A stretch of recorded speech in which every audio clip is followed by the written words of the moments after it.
Presiden FIFA Gianni Infantino pada Rabu 24 September di New York, Amerika Serikat menyatakan dukungan penuhnya kepada Erick Thohir yang tetap menjadi Ketua Umum PSSI di tengah penugasan barunya sebagai Menteri Pemuda dan Olahraga Menpora.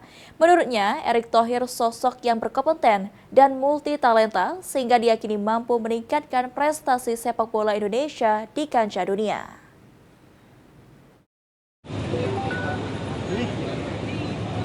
Presiden Federasi Sepak Bola Internasional FIFA Gianni Infantino menyatakan dukungan penuhnya kepada Erick Thohir untuk tetap memimpin Persatuan Sepak Bola Seluruh Indonesia (PSSI) di tengah penugasan barunya sebagai Menteri Pemuda dan Olahraga Menpora. Dalam keterangannya usai menemui Presiden Prabowo Subianto di Manhattan, New York, Amerika Serikat, Rabu 24 September waktu setempat, Gianni mengatakan Erick Thohir merupakan sosok pemimpin yang kompeten dalam memajukan sepak bola Indonesia. Menurutnya, Ketua Umum PSSI yang telah menjabat sejak 2023 itu memiliki rekam jejak yang sangat baik, tidak hanya di dalam pemerintahan tetapi juga di dunia olahraga, termasuk Federasi Sepak Bola Nasional. That's okay, of course that's okay.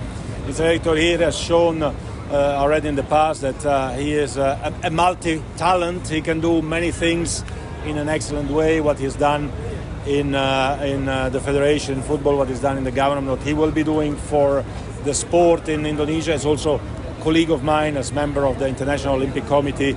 So I'm looking forward to continue working with Indonesia and with Mr. Erick Thohir, who is not only a great friend but a very, very, very competent man, and to grow Indonesia to where it is, a country that people are looking up to now. Dalam kesempatan tersebut, Gianni mengatakan bahwa sejak lama Indonesia bahkan tidak berani bermimpi untuk bisa memainkan dua pertandingan krusial di babak keempat kualifikasi Piala Dunia 2026. Namun di bawah kepemimpinan Erick Thohir, impian itu menjadi nyata. Pada babak tersebut, skuad Garuda dijadwalkan bertanding melawan Arab Saudi dan Irak yang berlangsung mulai Oktober 2025. Tim Kantor Berita Antara mewartakan.